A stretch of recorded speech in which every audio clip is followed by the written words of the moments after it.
¿Qué pasa, senderista, roquera, roquero? Estamos en el yacimiento de Millares, un yacimiento prehistórico entre los siglos 2200 y 3200 a.C., en la provincia de Almería.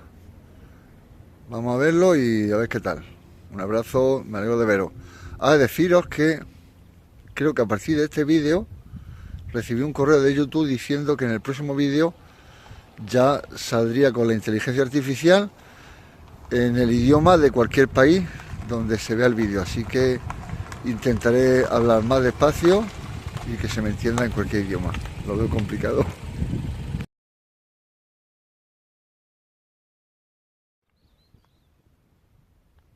Deciros que tenemos, por así decir, dos rutas.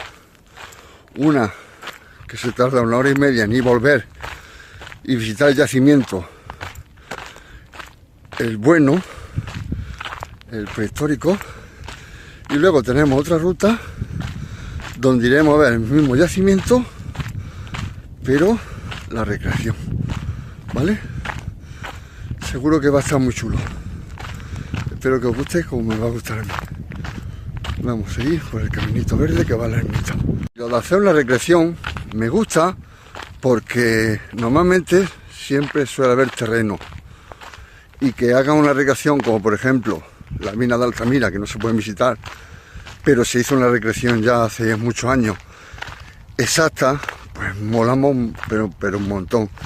Entonces debería de cundir eso en lo que llaman el tema en España del patrimonio, de poder hacer estas opciones y que podamos visitar cuevas que no podemos entrar porque está prohibido por vándalos y porque la gente respeta lo justo, pero sería una opción espectacular que algunos de los monumentos, como este caso, se hiciera la recreación, ¿vale?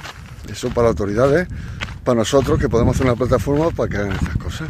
¿Os imagináis lo que nos faltaba?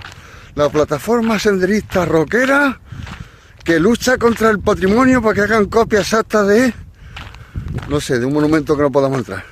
Los Millares es un yacimiento arqueológico localizado en el término municipal de Santa Fe de Mondújar, en la provincia de Almería, Andalucía, en España. Se trata de un asentamiento prehistórico de la Edad del Cobre, entre 2200 y 3200 a.C., formado por un poblado y su necrópolis, con una extensión entre 6 y 13 hectáreas, respectivamente. Investigadores y científicos demostraron en el año 2020 que Los Millares fue la primera ciudad establecida de toda la península ibérica hace más de 5000 años. Además, está considerado por científicos e historiadores como uno de los más importantes asentamientos de esta cultura en Europa y en el mundo. El yacimiento se localiza sobre un gran espolón amesetado que forma el río Andarax y las ramblas de Huéchar, donde se construyó un poblado con 4 líneas de muralla, una necrópolis formada por unas 40 tumbas colectivas y una doble línea de fortines que controlaban visualmente los accesos a todo el conjunto arqueológico. Grupo central de la necrópolis. Este grupo de tumbas fue objeto de una primera intervención de conservación que permitió recuperar diversas sepulturas bajo su vista. El túmulo de la sepultura L2 ha sido restituido parcialmente, dejando al descubierto los 2 anillos más externos de mampostería, cuya función era recibir el empuje de las cargas laterales de su cubierta. La tumba L3 ofrece una cámara circular con zócalos de laja, de pizarra y alzado de mampostería, cuyas hiladas superiores se aproximan hacia el interior de la cámara, definiendo el arranque de la falsa cúpula. Y por último, en la tumba L4, cámara y corredor han sido parcialmente excavados en la roca y sus paredes se construyen con pequeños ostótatos sobre los que se alzan muros de mampostería. Recientemente ha sido reexcavada para consolidarla y puesta en valor, recuperando su arquitectura monumental. La tumba 22L se asienta directamente sobre la roca, formada por una cámara circular central con un diámetro de 3,30 por 3,15 metros, revestida por un zócalo de exquisito en la que se abren 2 nichos laterales, también revestidos del mismo material. Un corredor de acceso que conserva su enlosado original de piedra plana, dividido en 3 tramos, separados por aros perforados, abriéndose un nicho lateral en su tramo intermedio. La entrada se realiza normalmente mediante un atrium formado por 2 muros y unos ostótatos.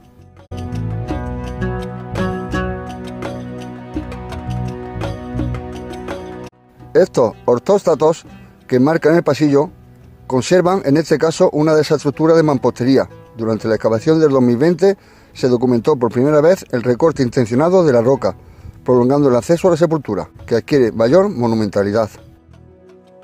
Las antiguas excavaciones indican la presencia de 20 inhumaciones en la cámara 2, individuos en el nicho derecho, otros 2 sobre el nicho izquierdo de la cámara, y 11 individuos infantiles en el nicho lateral del pasillo.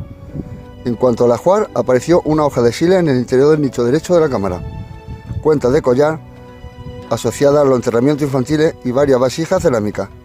Durante la última intervención se han constatado la presencia de numerosos huesos humanos quemados, cuyo estudio forense está confirmando la práctica de limpieza periódica de estos restos óseos, dado que la utilización de las tumbas se pudo prolongar durante varios siglos.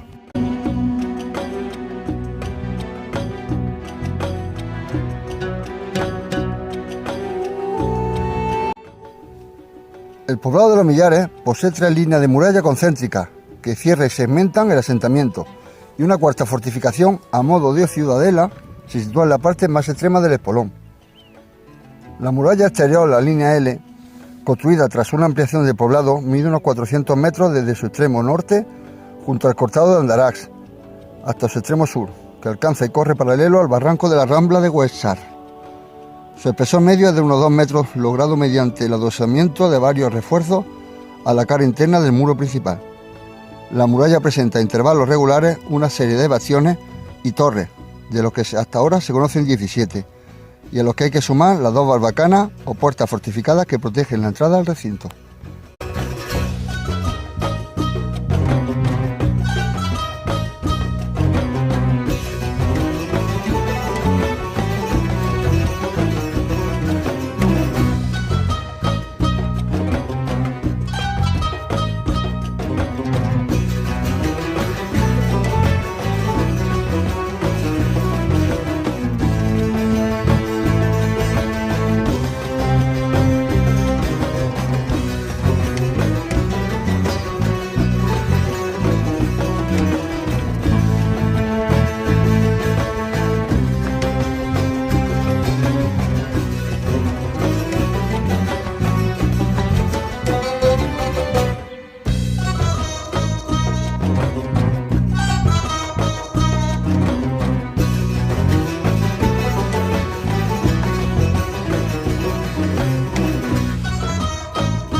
La segunda muralla, L2, se alza sobre una vaguada, cerrando la meseta central del asentamiento.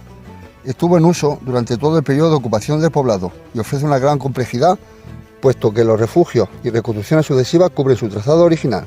La línea 3 cierra el área más interna de la meseta central, en cuyo recinto se sitúa un gran edificio de planta rectangular y de posible uso público, descrito por L. Siret y aún no excavado. Esta tercera muralla estuvo en uso un periodo de tiempo relativamente corto y después fue desmantelada y cubierta por un grupo de viviendas. Finalmente, la ciudadela fortificada situada en el extremo interno del poblado, en la línea 4, solo ha sido investigada hasta el momento mediante varios sondeos, que confirman su gran envergadura, ya que sus murallas alcanzan hasta 6 metros de espesor.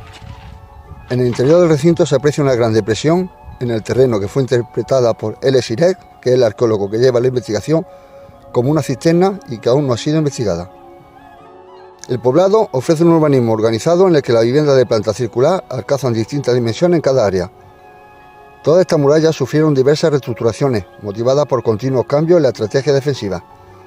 Se dan fases con bastiones y torres sencillas frente a otras, en las que encontramos barbacanas o entradas fortificadas complejas, fosos, junto a la línea de muralla, pasillos que estrechan los accesos al hábitat, etc. La secuencia estratigráfica del asentamiento muestra el desarrollo del hábitat a través de varias fases de ocupación durante el cobre antiguo, entre 2900 y 3200 a.C., cuando se construyen las 3 murallas interiores. Cobre pleno en el 2900 a 2450, fase en la que es desmantelada la tercera muralla y se construye la muralla exterior y la mayoría de los fortines. Y cobre tardío entre 2250 y 2450 a.C., cuando aparecen los primeros vasos campaniformes que después se producen masivamente en el poblado. En este último periodo, una profunda crisis social motiva una paulatina reducción del área del asentamiento, que se concentra fundamentalmente en la ciudadela interior. El abandono tuvo lugar aproximadamente hacia el 2250 a.C., cuando comienza a fundarse alrededor de los primeros establecimientos de la cultura de El Algar. La muralla o puerta principal, en el sector central de la muralla exterior, se sitúa la puerta principal de acceso al poblado, flanqueada por varias torres y bastiones. La entrada, planteada inicialmente como un simple vano de gran anchura, limitada por 2 grandes losas en cada, se fue estrechando sucesivamente, haciéndose más compleja su estructura. En un momento reciente se construyó delante de la puerta una gran barbacana. Los muros están atravesados por estrechas pilleras e intervalos regulares, que permitieron a los defensores dominar visualmente todo el entorno. Esto que tenéis aquí detrás, hacemos un inciso a la visita, que es amplia, no he traído agua. Eso de ahí atrás es el desierto de Tabernas. Al interior de la entrada se protegió mediante un pasillo que se internaba en el recinto.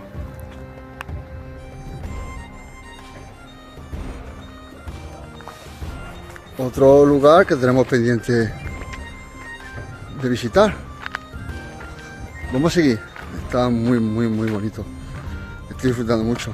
Me estoy poniendo bien de los pies porque tienes que gatear, pero muy bonito. En el espacio añejo y junto a la muralla se han localizado varios zócalos de mampostería pertenecientes a cabañas de planta circular y reducidas dimensiones con un diámetro de entre 3 y 3,5 metros. La puerta secundaria de acceso al recinto consiste en una pequeña barbacana con entradas laterales que continúan mediante un pasillo que se prolonga hacia el interior del poblado, en forma similar a la observada en la puerta principal. En el centro de la vaguada, sobre la que se abre la puerta que construyeron una serie de estructuras destinadas a preservar la muralla del efecto de las arroyadas torrenciales. Paralelo a la muralla y el exterior de la misma se dispuso un muro de contención de agua, que estuvo sometido a continuas reparaciones. Entre muro y muralla aparecen contrafuertes hechos de cantos rodados destinadas a impedir la erosión lateral y a canalizar el flujo de agua hacia huecos en la muralla que actuaban como drenaje.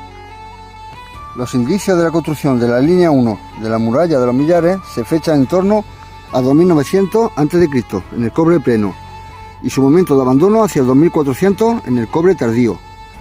Al interior de esta se observa la estructuración del espacio con diversos núcleos en torno a una serie de cabañas que corresponderían a distintas unidades familiares, disponiendo de varias cabañas de tipo circular, recinto situado entre la muralla y las propias cabañas, así como las torres que cortan la muralla. La investigación arqueológica ha permitido localizar distintos tipos de actividad, como las labores de cocina, molienda, áreas de dormitorio documentadas en las cabañas, otras actividades como la estabulación del ganado. Las actividades metalúrgicas se localizaron en el resto del recinto. Ciertas áreas como las torres y bastiones no estarían dedicadas a las actividades defensivas, como podría pensarse, sino más bien a actividades de tipo doméstico. Al interior de algunos de los recintos se localizó también una producción metalúrgica de tipo doméstico. Se trata de uno de los primeros tipos de urbanismo conocidos para poblados calcolíticos amurallados, cuyas viviendas se construyen al interior de las murallas. En el entorno de las primeras cabañas quedan espacios libres que se ocupan progresivamente debido posiblemente al incremento demográfico de los mismos grupos familiares. Este crecimiento también se debió a los procesos de integración de pequeños poblados que existían en el pie de monte de la Sierra de Gádor. Esta ampliación del poblado llevó al menos triplicar el tamaño de la ciudadela inicial, alcanzando en este momento unas 5 o 6 hectáreas con una población estimada entre 1.000 y 1.500 habitantes. El espacio comprendido entre la línea 1 y la línea 2 marca una diferencia respecto a otras áreas del poblado, ya que alberga viviendas con unas dimensiones menores que otras, situadas al interior de la línea 3 y 4, apreciándose una segregación espacial de determinados grupos de población en esta zona. Esta segregación se relaciona con el tamaño de la vivienda, menores en este espacio respecto a otros localizados al interior, así como diferencias en el consumo de productos artesanales y cárnicos, la ausencia de talleres metalúrgicos especializados o edificios singulares alejados de esta línea de muralla. El diseño es de un complejo sistema defensivo que rodea al poblado, formado por las murallas completado por torres, bastiones y barbacanas, así como hasta 13 fortines que controlaban el acceso al mismo. Plantea la presencia de un poder que planifica este tipo de construcciones que debieron movilizar a gran parte de sus habitantes. Los trabajos de construcción requerirían una compleja organización social, con abundante mano de obra empleada en los sistemas de extracción de piedra, empleado en el alzado de la muralla, su transporte hasta un lugar cercano, la preparación de larga masa, así como las tareas de colocación de mampostería y el alzado de la propia muralla. Dichos trabajos debieron significar un importante esfuerzo humano que algunos investigadores llevan a cuantificar entre unos 100.000 días de trabajo. A pesar de las condiciones de humedad, han cambiado desde el siglo IV y tercer milenio hasta la actualidad. Los habitantes tuvieron que desarrollar distintos sistemas y técnicas constructivas para captar, transportar y almacenar el agua para el consumo humano y el ganado. Desde los inicios de la investigación, el señor Siret plantea la presencia de una conducción hidráulica que transporta el agua desde una zona próxima, conocida como la Pisa de la Virgen, hasta el interior del poblado. Diversos planos y dibujos realizados por él plantean la hipótesis de que la existencia de una conducción o canal, siendo los restos visibles más interesantes en este tramo de la cimentación del canal que aún se conserva. Los estudios sobre hidrogeología desarrollados por Jankowski confirman la utilización de esta estructura para el transporte de agua hasta el interior del poblado. La captación de agua se realiza desde los manantiales más próximos, situados a 1 kilómetro aproximadamente del poblado. El agua es una mezcla de agua de origen hidrotermal y de agua de lluvia, según los análisis realizados. Esta era conducida por distintas acequias o canales, pudiendo ser muchos de los tramos de tierra habiendo desaparecido con el paso del tiempo. Así, las estructuras de mampostería solo se construirían en aquellos tramos donde había que salvar desniveles de terreno, como es el caso del tramo conservado. La estructura original de mampostería quedó recubierto por caliche roca que se forma por la precipitación de las aguas ricas en carbono cálcico, permitiendo la conservación de su cimentación. Desde aquí, el agua circulaba por una red de canales hasta llegar a una cisterna de grandes dimensiones, situada en la ciudadela, que pudo albergar hasta 270 metros cúbicos de agua, que garantizaba el consumo para su poblado y su ganado durante varios meses. La segunda línea de muralla se alza tras la vaguada natural que forma el terreno en la meseta central del poblado. Funcionó durante casi 1000 años en todo el periodo de ocupación, presentando una gran complejidad constructiva con diversos cuerpos adosados que llegan a alcanzar hasta los 10 metros de grosor. Posee 3 grandes fases de construcción: la muralla inicial, que se asienta directamente sobre la roca, con unos 2 metros de ancho, y refuerzos situados en su parte exterior. En la segunda fase, en la que se superponen parte de la muralla y un foso dispuesto en la parte delantera, que finaliza con un incendio generalizado, y una tercera fase, la más reciente, donde se hace un replanteamiento de la muralla, desplazándose la puerta de la muralla ligeramente hacia el norte, formando un estrecho pasillo. En esta parte central, además, está el canal que conducía el agua hasta la parte más interna del poblado. Este conjunto de viviendas fue excavado por el profesor Arribas entre 1955 y 1958. Se observan 2 zócalos de cabaña de planta circular y diámetro aproximado de 6,20 metros.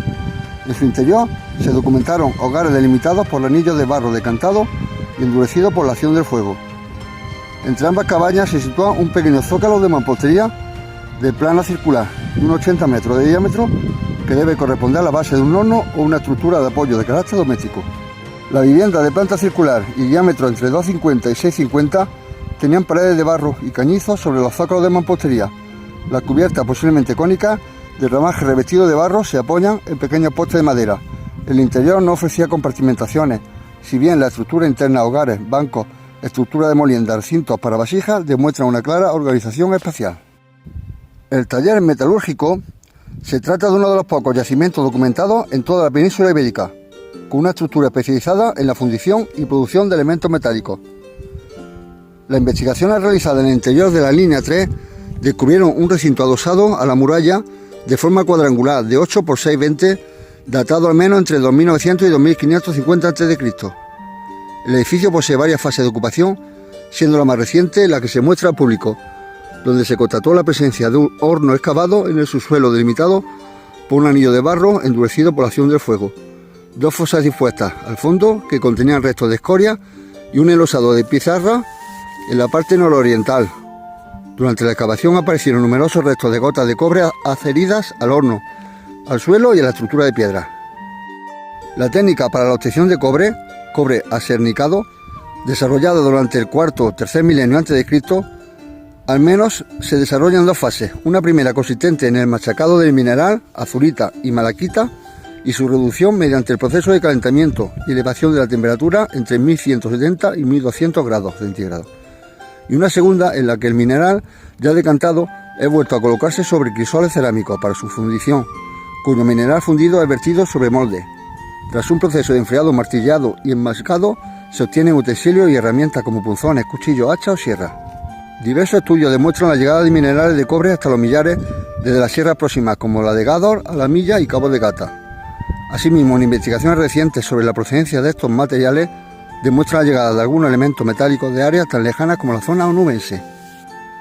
La primera fase de reducción del mineral se realiza a pie de las minas de cobre, trasladando el mineral en pequeños lingotes a estos talleres metalúrgicos. Las actividades de fundición consumieron gran cantidad de madera para su transformación en útiles y herramientas, siendo junto a la agricultura y la ganadería la actividad que produjeron las primeras transformaciones del medio natural próximo a los asentamientos.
Estamos en la tumba 40, que es la más monumental de toda la necrópolis de los Millares, por su complejidad arquitectónica, sus dimensiones y sus ajuares documentados durante su excavación.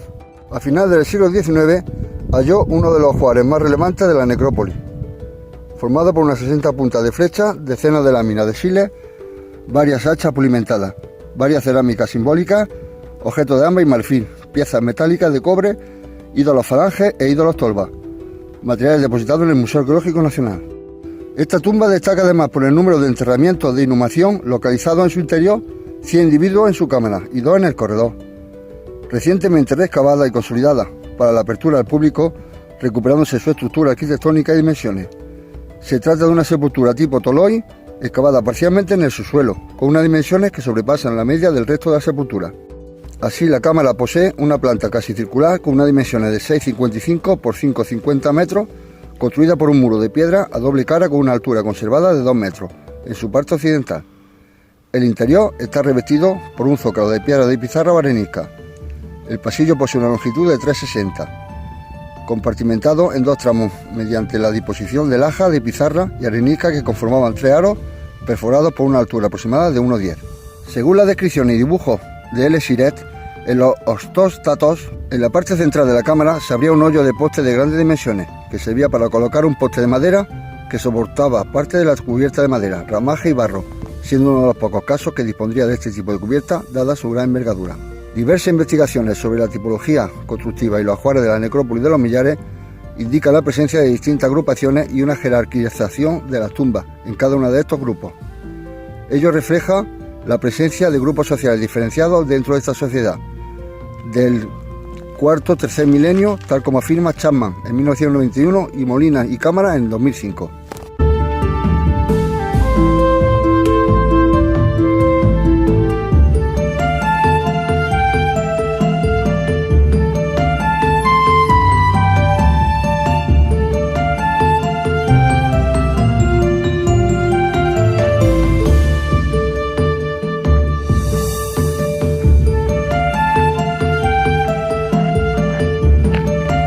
Bueno, creo que he terminado la visita al yacimiento de Millares de Dulce, chulísimo. No sé, es una sensación muy bonita porque ves cómo construían nuestros antepasados, cómo hacían las cosas y es una herencia que tenemos de ellos, de cómo canalizaban, cómo enterraban, cómo construían. O sea, espectacular. Espero que lo disfrutéis. A ver cuando el vídeo ve la luz, que hace tiempo tenía ganas de ver, de hacer este yacimiento, pero ha sido completado. Así que voy a la ducha y a disfrutar. Un abrazo, cuidaros, hijos, que os quiero, lo tenéis aquí al lado en Almería, es chulísimo y hay cosas que no entiendo cómo las estoy viendo al cabo de los 50 y tantos años que tengo. Bueno, aunque aparento 33. Cuidaros.